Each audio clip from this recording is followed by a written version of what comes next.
Oh oui, Vincent, Dior, Sonia Rykiel, Lacoste, pour ne citer que, eh bien, ils sont passés par l'atelier de Sarah.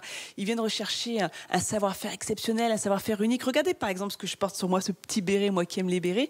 C'est encore une œuvre unique. De toute façon, ici, tout est unique et c'est Sarah qui s'en occupe. Sarah, elle est en train justement de confectionner un nouveau chapeau. Alors, sur quoi vous travaillez en ce moment, Sarah ? Donc, je travaille sur un petit béret pour une cliente qui avait envie d'un tissu noir à pois blanc pour aller avec des tenues de tous les jours. Donc on se met d'accord sur un modèle, vous le dessinez, vous choisissez le tissu et ensuite quelles sont les principales étapes de fabrication ? Le thermocollage que j'ai déjà fait, la coupe, le traçage, la coupe, ensuite l'assemblage des pièces, de toutes les pièces. Et la couture. La couture, bien sûr. Donc l'assemblage aussi, évidemment, le dessus et le dessous, donc la doublure. Ça prend combien de temps en tout pour faire un chapeau comme celui-ci ? Un béret, il faut compter à peu près 4 heures entre la coupe. Voilà. Qu'est-ce qui vous plaît dans ce métier ? Pourquoi avoir fait le choix des chapeaux ? Pour une silhouette générale, pour l'histoire du chapeau, peut-être à cause de mes cheveux aussi un petit peu, mais pour le costume, pour tout. Alors en parlant de silhouette, c'est tellement difficile de trouver le chapeau qui vous convient parfaitement. Sarah, on va profiter de vos conseils. Venez avec moi. Regardez là, je vois qu'il y a 3 chapeaux. Donc celui-ci, par exemple, il est pour quel type de visage ? Donc il sera pour un visage triangulaire, celui-ci. On classe bien les visages. Celui-ci, un visage rond. Ouais. Celui-ci pourra se permettre un petit peu tout type de visage. En revanche, évitez quand même les visages longs. Donc, le conseil à donner pour les visages ronds, ça serait quoi ? Vous pouvez presque tout mettre. Les visages ronds, vous avez un avantage, c'est que vous pouvez tout mettre. Les visages triangulaires ? Triangulaires, ça va être un peu plus complexe, mais plutôt petit et plutôt asymétrique. Voilà. Et les visages longs, comme le mien ?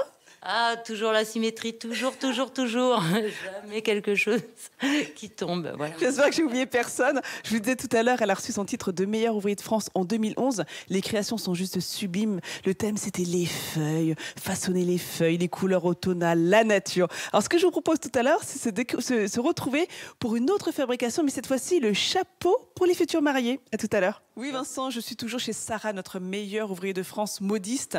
Je peux vous dire que je me fais plaisir. J'arrête pas de changer de chapeau depuis tout à l'heure.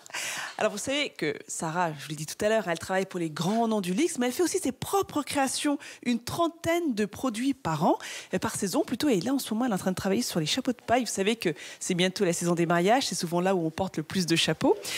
Alors, sur quoi vous travaillez ? Mais cette machine, elle donne l'impression d'avoir bien vécu, hein, Sarah ? Oui, alors cette machine, elle a bien vécu. Je pense qu'elle a déjà 200 ans à peu près. Et cette machine est ma grand-mère, hein, c'est une vieille grand-mère. Donc, il faut y faire attention. Mais elle demande beaucoup de maîtrise. Elle est difficile à utiliser ? Ouais, vraiment. Voilà pourquoi on s'embête alors, Sarah ? Qu'est-ce qu'elle a de plus que les autres si elle est compliquée ? Le côté magique de cette machine, c'est de pouvoir coudre des petits bouts comme ça, d'assembler, d'arriver à réaliser un volume avec ses doigts, et ça, c'est le côté magique, c'est un peu la poterie, quoi. C'est ça, la beauté du savoir-faire, la beauté du geste quand on est meilleur ouvrier de France. Alors en ce moment, Sarah, elle est en train de travailler sur un chapeau comme le mien, ce petit bibi de paille. Regardez la matière première, elle est enroulée jusque-là, juste à côté de nous. Il y a combien de mètres de paille pour réaliser le petit bibi que je porte sur ma tête ? Ouais, je pense à peu près 90 mètres peut-être avec le nœud. Ouais. C'est long à confectionner un chapeau comme celui-ci. Hein. Ouais, c'est long. Combien de temps ? Je pense qu'il faut à peu près 4-5 heures minimum, et après il faut le laisser sécher, et après il y a toute la petite garniture à mettre, à coudre. Parce que la garniture, elle n'est pas collée, tout se fait, tout est cousu ici. Hein. Ah oui, il y a rien de collé, ou rarement en tout cas. Tout se fait à la main. Donc si vous avez envie de vous faire plaisir, je sais pas moi cet été, vous offrir un joli chapeau de paille, ou bien autre, en feutre, en coton, ce que vous voulez. Vous avez une bonne adresse chez Sarah.